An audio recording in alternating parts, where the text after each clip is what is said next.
Yo, it's been a minute, but we are back with 30-minute rivals. We got a lot to talk about with your Michigan fan, Marcus, with the sponge brush. He's not the only one with an item. Your Ohio State fan, Josh, with the belt. Ugh. I mean, this You is don't not. you don't have to do that. I do because You don't have to do that. boxing maniac wants to see the belt. So No, he doesn't. it's No one easy. wants to see it. No one. Well, No one asked Ohio for it. State What's going fans on, definitely want to see folks? that. Welcome to 30-minute rivals. As he said, make sure you smash that like, share this thing out. You know we're all trying to grow. Got a lot of things on the docket. A lot of news coming out of both programs. Yes, Headed quite a into the bit. off season. Yeah, Where do I you want to mean, start? I was gonna say it's completely up to you. In fact, actually, I do want to start somewhere. Let's start with this weird case so we can get it out of the way. I don't even want to think about this. And Baca got a weird case. Why is he around? That's crazy. That's where you want to start. But cool. It's where I want to start because let's get this over with. Literally, the case. Let's get it over with. Let's get him the fuck out of here. I don't care. That's crazy. So you don't have no presumption of innocence. You're not gonna stand up for your mans. That is crazy. That's how they do down here, huh? That was with the assumption that he did it. That's how they act out here in Columbus, huh? That's Guilty crazy. until you prove it otherwise. If he did it, get him the fuck out of here. We can move on. If not, keep his job. Interesting. Ready to just hurry up and brush it under the rug, huh? Brush it under the rug. No, go through the case. Is Do the this case. another Jerry Sandusky situation? No, not even close. Is this another Jim Jordan situation? Ugh. No. What? Okay. No. What if it doesn't stop with him? What if he's part of a widespread harassing, discriminating, sexual misconductor culture at Ohio State? Stop. That is I don't think that to be the case. That's why the investigation is needed. Similar to what happened with the Big Ten and Michigan last year, I think there's a player safety issue here. I think that Ohio State puts the sexual well-being of opposing players at risk with their staff. We just don't know how deep this culture really goes. We don't know how intricate the scheme was. So I feel as though it's only appropriate that we go to Commissioner Petiti and ask him to ask Ryan Day to suspend himself for half of the Big Ten schedule at least. Okay. All right. Now that while we investigate, while we figure this thing out, we're putting people's manhood and in livelihood. Like we can't risk this. We can't have coaches around here sexually misconducting. What is going on? Now that we've got the laughs out of the way, yes. No laughs. This is serious. Let's take the investigation seriously. Whatever happens from it, either he's innocent or get rid of him. We need to rid our great sport and our wonderful conference of all fans. And that's in any fan base, right? But since we're here with this story, let's start here. Are you done? Are we done with this? I'm making my case to at least temporarily suspend the Buckeye head coach. I mean, under the NCAA doctrine, he has to have knowledge of all comings and goings in his program, right? He is responsible. He's the head of the snake. He is the guy who's supposed to know when these type of things are going on his staff. Certainly, he's going to be held responsible for this. If he's innocent, great. If he's not, get him out of here. Interesting. That's come on. What are we doing? What are we doing? This is not that difficult. Let the investigation handle itself and then move on from there. A thorough investigation. We just need to know how deep this culture goes. It stops at Lieberger. I don't even know who Lieberger is. So okay. Well, somebody at the university knew who he was. I wonder what for. Because he worked there as he worked there, all right. Hey yo. All right. Are we ready to move on to either NOAA or coordinator search? Wherever you'd like to go next. Well, we did an Ohio State story. Sure. Yeah. Over to Michigan.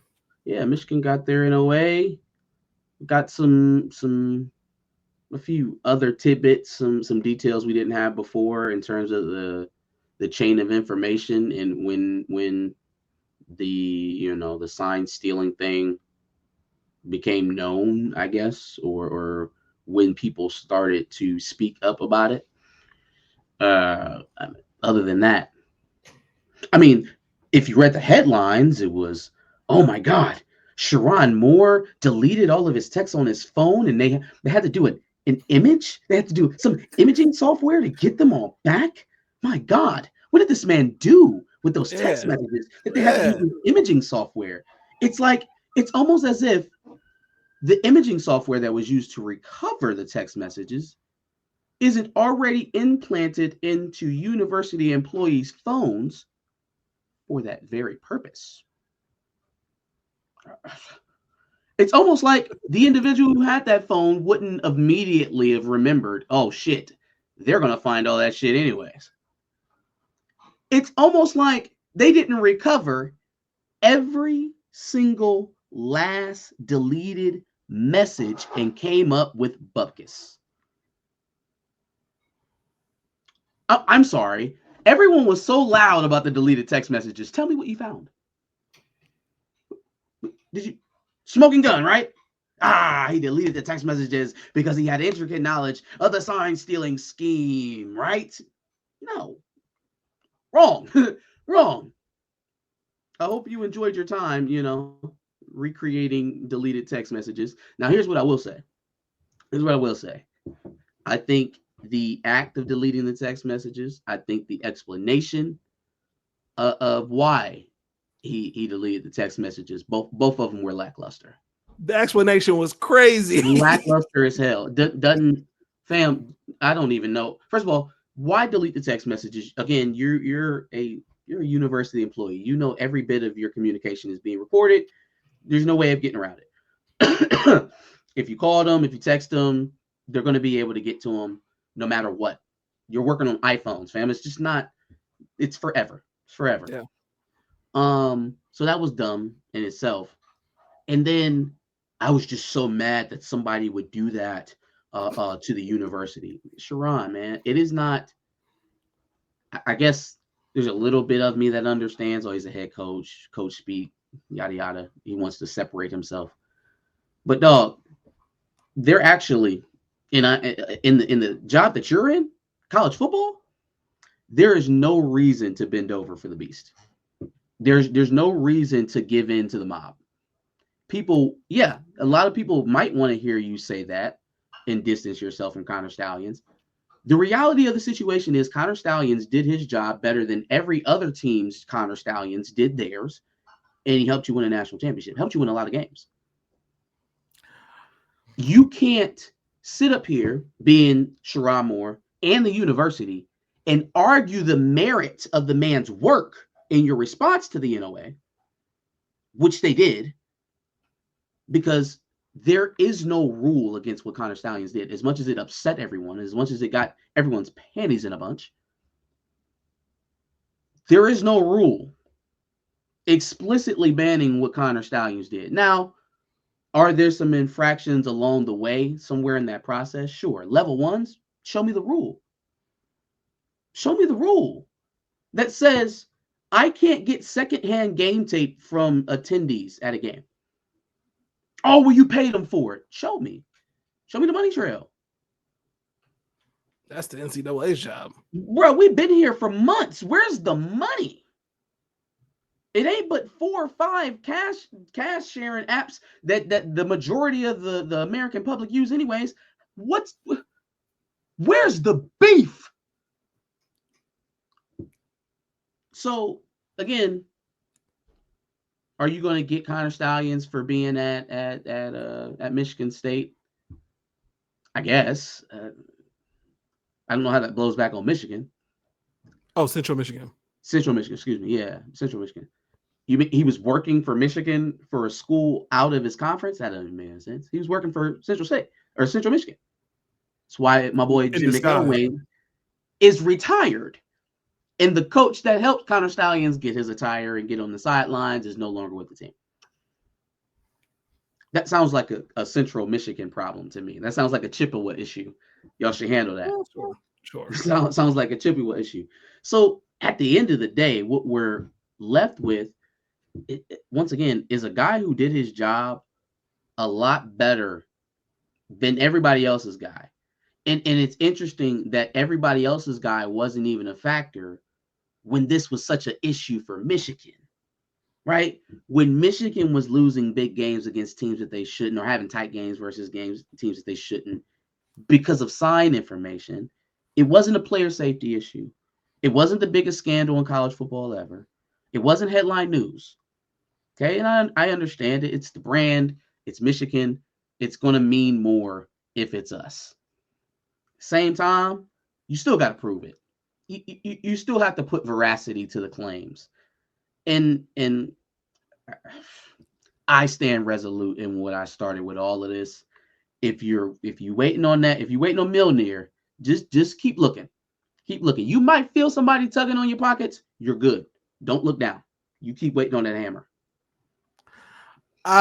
First of all, the burden of proof is on the NCAA, and so if they provide it, I can react then. Until then, I don't even care anymore because, we got other things to worry about now. So it's going to be 2026, 2027 before we even deal with this. We won the championship in 2023. They arguing over 2022. Memories.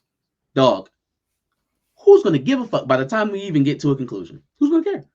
Oh, but you're right. They're definitely going to take one of the premier football programs in college football with all these TV contracts and the college football playoff and the Big Ten championships and all of that, and they're going to hamper them from being what they've been to help them ascertain those contracts as one of the most viewed teams in America, and they're going to kneecap them because they hate money and they want to see Michigan fold more than they want to make money.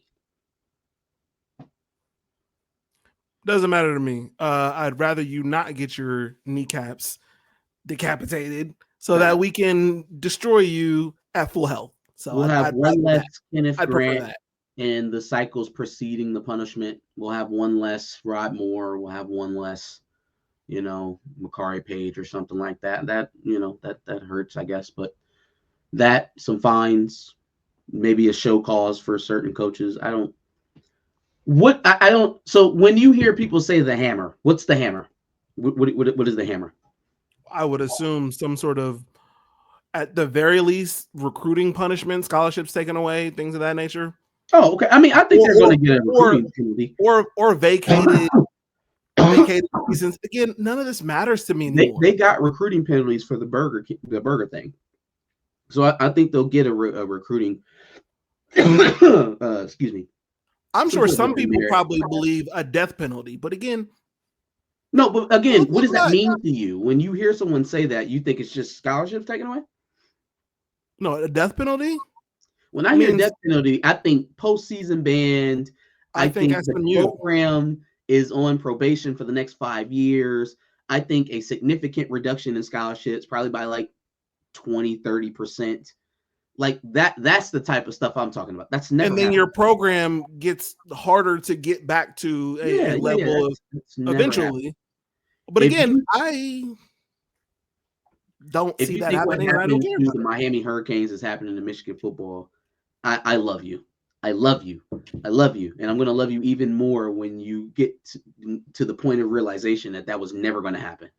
And that you let, certain clickbait sites go. Yeah, I also just don't believe in getting my hopes up for that to happen. And then when punishment does rain down and it's just less than, then what? Then you look like an idiot. Then they rant and rave about how the NCAA loves Michigan and that they were never going to do anything serious. They will completely flip it on its head. If you keep your expectations low and not even give a fuck about it and just wait for the day that we just beat Michigan ourselves, it becomes a lot easier. I think they've resigned to that not mattering. You haven't heard? That doesn't matter anymore. Beating Michigan is no longer relevant. No, it still matters. You can backdoor your way into the playoffs and win a natty. That'll happen every year, right? No, we want to beat you. No, you don't. Well, you may want to. It didn't matter for that year. There's a sizable amount of your fans that don't give a shit anymore, and I just love it. I'm just gonna eat it up. Like, I don't speak for all the fans. The idea that like what happened this year is completely repeatable, and it doesn't matter if we beat you. I believe I heard it called a scrimmage. A scrimmage. I've never heard that, and that's insane if somebody said that. My God. That is insane. I watch college football for the traditions, the rivalries, and things of that nature, the tribalism of it all. And so if we just literally say Michigan doesn't matter anymore, that's kind of a problem. Just in general. We'll see. But anyway, that's my take on it all. Yeah. Michigan, I guess they sent back their I think they sent back their response. 137-page response or something to that extent. Insane. I'd hate to be the person whose job that is. I think they're primed and ready to go ahead and push this thing as far as it needs to go, which will mean it will take years. And by the time that any of this has come to some sort of decision, the NCAA may not even be a thing. Like that is the most ironic part about all of this, is that like when Michigan got in trouble, everybody started treating the NCAA like they were the big bad wolves and forgot about NIL, forgot about all these court cases they've been losing, forgot about Tennessee, forgot about how Hugh Freeze was once the most ostracized coach in all of NCAA, and he got his old job back. Yeah. Okay. Bobby Petrino coaching at Arkansas again. Okay. I don't want to hear it. Don't want to talk about it. Move on. Sure. All right. So we've obviously talked on the channel about Jim Knowles being gone. And then since then, it seems like a couple of other coaches have decided to make their way onto the NFL, which is fine. First of all, Michigan fans, let's stop. Go ahead. Hugh Freeze went to Auburn. He didn't go back to Hugh Freeze went to Auburn. My bad. My B. Oh. I mean, he's still got a head coaching job. I had the color scheme in my head. I was like, that's Auburn. Yeah, it is what it is. Still crazy that the man's coaching in college football. Right. All right. Michigan fans, let's stop. You were literally just here a year ago. Let's stop with the what's going on in Columbus. Ooh, all your coaches are leaving you. Like, all right. If you guys want to say this is going to lead us to 5 losses or worse this year because of all the coaches we're losing, fine. That's trash talk. I'll accept it. But let's not act like you weren't also here last year after you won the national championship. It happens. Couple caveats. Okay. Couple caveats, right? In the case of Jim Knowles, right, we didn't have any of our coaches leave to go to a rival. That's fair. That wasn't a thing. That's fair.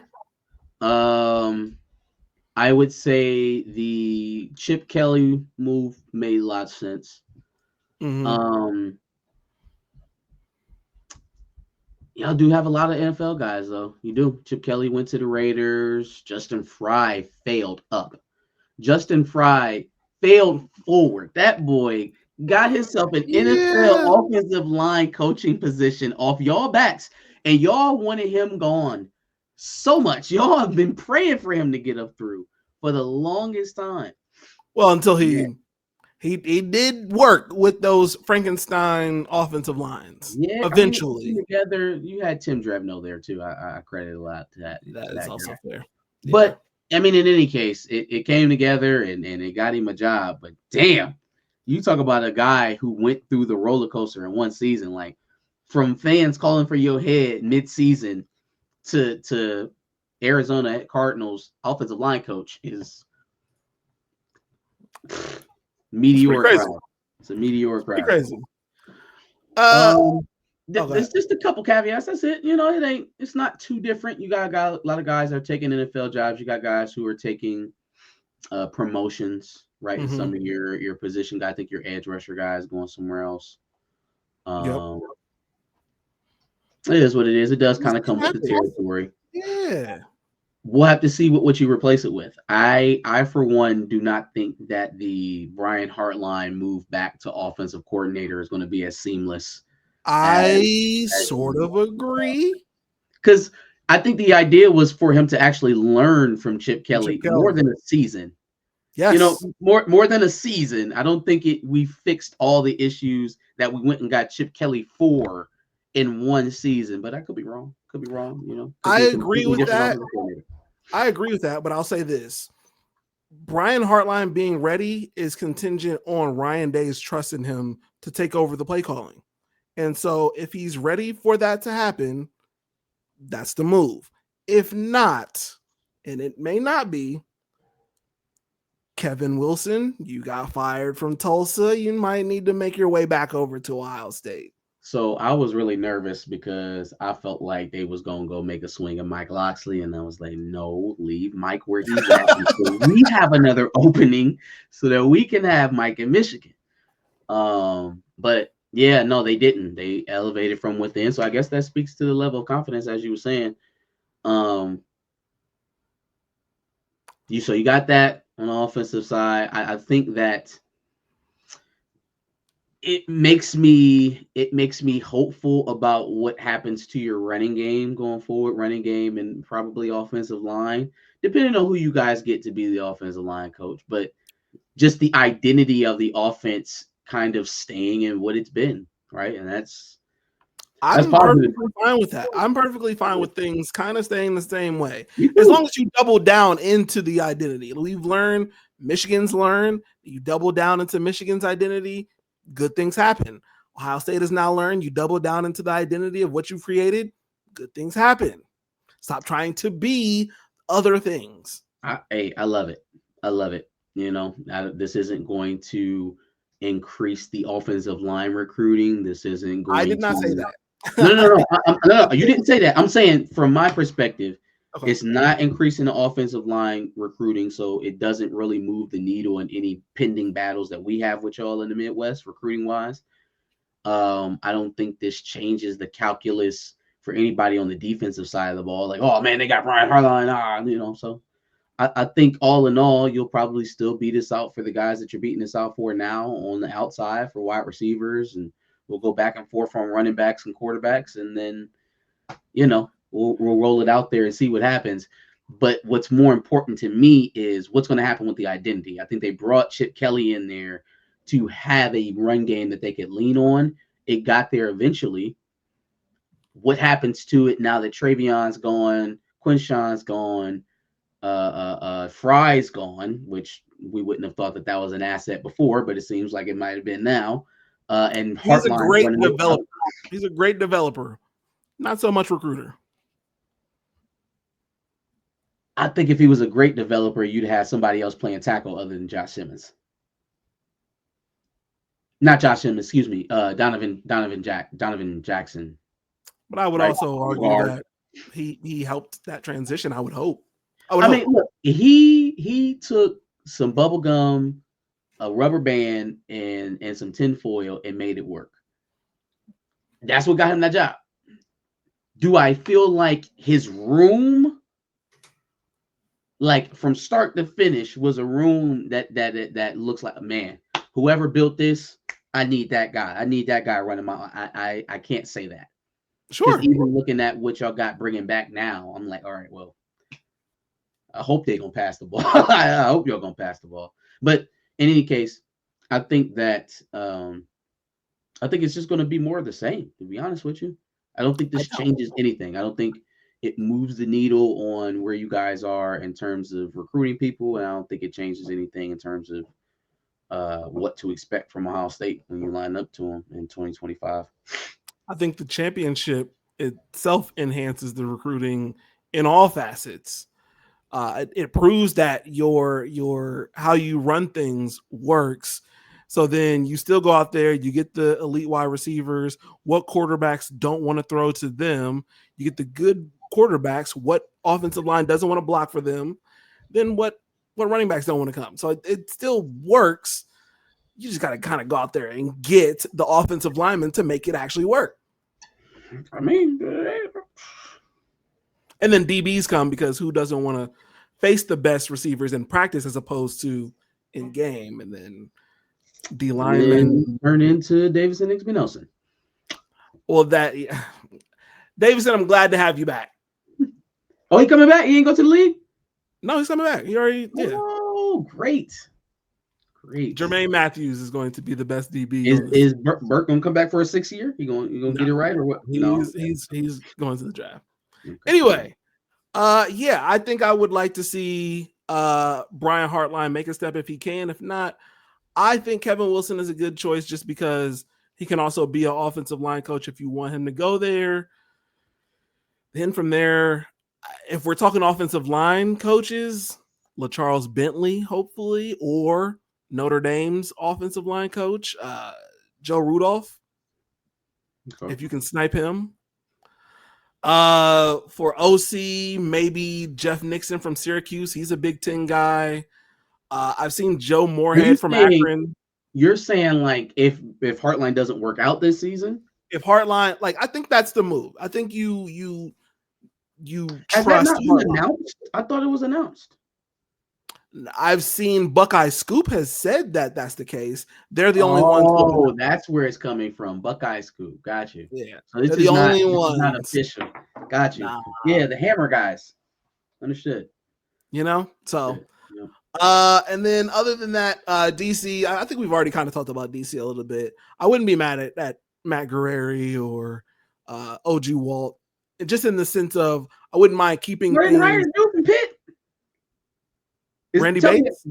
That's another Buckeye Scoop. I don't know if that was Buckeye Scoop. I know Brian Hartline was Buckeye Scoop for sure, but I don't know if Randy Bates was Buckeye Scoop. I have seen that too, but I don't know that that's official either.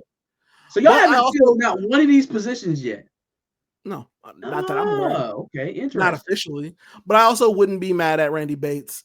I wouldn't be mad at Jeff Hafley coming back. I wouldn't be mad at Luke Fickell coming back if he decided Wisconsin is just too much for him. I mean, he's run the 3-3-5 at Cincy, so all these damn head coaches to come fuck with y'all. That was a Chip Kelly thing.